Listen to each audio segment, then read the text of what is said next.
By Audrey. Wake up, it's time for school, my mom screams. Gosh, why is she so loud? I spilled out of my bed, attempting to stand up and go to the bathroom, but it felt like gravity was crushing my body, making it impossible to do anything. My mom bursted into the room and said, What are you doing? Get in the bathroom. I'm trying, but she cuts me off. I don't care. Get in there. She slams the door. I got up on my feet and started walking towards the door, but then I felt like something was watching me. I whipped my head around, but nothing was there. Anyways, I get myself ready for school, and as I'm tying my shoes, I get that feeling again that someone's watching me. I thought nothing of it, but then I felt like something was creeping up on me. I turned around really fast, but then again, nothing. Mom, I yell. What? She says. I had this feeling that something was behind me and it was going to get me, and you're getting in your head about this. There is nothing there. Keep getting ready. Dang it, she cut me off again. But maybe she has a point. Maybe I'm just getting in my head. I walked out the door and went to my bus stop. I realized there's a girl there, but the thing is, I wanted to just be me, not me and her. But that's life. You have to do things you don't want to do. So I sat next to her, and she looked at me and said, "What's that?" "What's what?" I asked her. "Right there." She points to a spot on my forehead. Shoot, what's so noticeable on my forehead? What's on my forehead that's so noticeable? I pull out my phone and get on the camera app. There was a giant pimple on my head. I tried to cover it up with my hair, but I think that worked. But I don't know. After that catastrophe, we sat in silence, which was very awkward. The bus pulls up to the stop and the doors slide open. There's a very loud squeak when the doors open, and it's really annoying. But that doesn't matter. I'm going to sit with my friends. We are going to have a lot of fun. I got to the front of the bus and I got that feeling again. I turned around rapidly, looking left and right, but yet nothing. The kids on the bus started laughing, and some were calling me names, such as Paranoid Peter, Weirdo, or simply calling me stupid. "What was that, dude? Why'd you act like a squirrel that almost got hit by a car?" Matt said. "Oh, my brain went blank. I couldn't think of anything to say other than, I'm imagining something stalking me, and I'm paranoid. Because once again, I'd get made fun of. "He needs therapy, doormat." That's Brixton. He hates my guts, and I don't know why. "Shut up, Brixton. I don't need therapy," I shouted. "Well, what is it then? If you don't need therapy, then what's wrong with you?" I thought I dropped something, so I was looking around for it, but nothing was there. That's what I had come up with. "Okay then," Brixton said as he slid slowly down back into his seat. Get in a seat, for God's sake, Alex," the bus driver screamed. I can hear Brixton and some other kids start to giggle to themselves.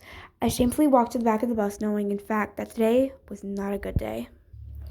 Linus, Richard, Josh, and his girlfriend aren't on the bus yet, which is weird because my stop is normally the last stop, but maybe the bus is taking a different route. The bus gets to all the other stops, and eventually Tiffany and Linus got onto the bus. I asked them, What happened to Josh and Richard?" "I don't know. He must be sick," both Tiffany and Linus said. As the bus slowly pulls up to the school, I get that feeling once again.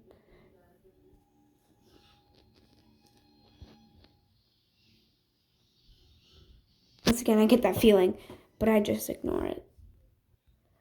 As I'm walking to first period, I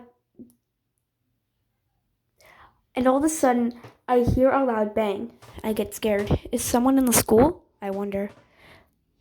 I was looking around the school, and found no evidence of someone being there that shouldn't be there. I make my way down to class, and of course, my first class of my already terrible day is art. And I don't like art because, first of all, I don't think we'll ever use the art skills that he teaches us. And second of all, the art teacher, Mr. Mr. Fat. He's your typical old man with wrinkles so bad they're as deep as the Grand Canyon. Eye bags so bad it looks like he hasn't slept since 1483. And a grumpy, loud, raspy voice when he yells at you. It sounds like somebody scratching their nails on a chalkboard or rubbing their metal fork against their glass plate. I think he was best friends with Fred Flintstone, and his uncle had a pet pterodactyl. The dude's so ancient, he remembers when the pyramids were built. "Alex, I thought we would never see you, but sadly, you're here." "Yay," He said. "No, He said. Yay, I said depressingly. I slowly sat down in a chair that's more rigid than Mr. Fratt's voice. We listened we listened to a lesson that was so boring I'd rather watch paint dry or grass grow. Okay, okay, goodbye everybody. Bye, Alex. He smiled at me. What the heck was that? Why'd he say that? After that, there was math, then English, then science, and lastly there was lunch. I got my questionable looking lunch. It doesn't look like anything like meatloaf. It doesn't That doesn't look anything like meatloaf. It kind of looks like a cow's heart or squirrel brains. Luckily, I brought my wait. Where is it? I thought I brought my sandwich I made this morning. I'm looking around for it and I saw something out of the corner of my eye. It looked like a man looking through a window. I whipped my head around and saw absolutely nothing. I guess I won't eat.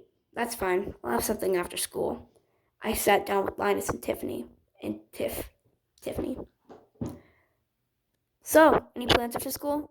No, I was gonna sleep, but I can do that any day. Okay, we can meet up at my place. Okay. Okay. I After lunch, I had more classes such as music and yada yada. I don't want to talk about it.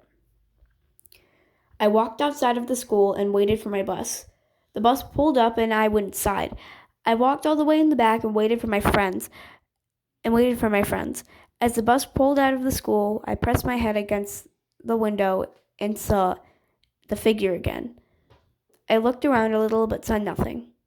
The bus pulled up at my stop and I hopped off the bus, and once again I saw the figure, but this time it was closer so I could see what it looked like. It looked like it was definitely a man.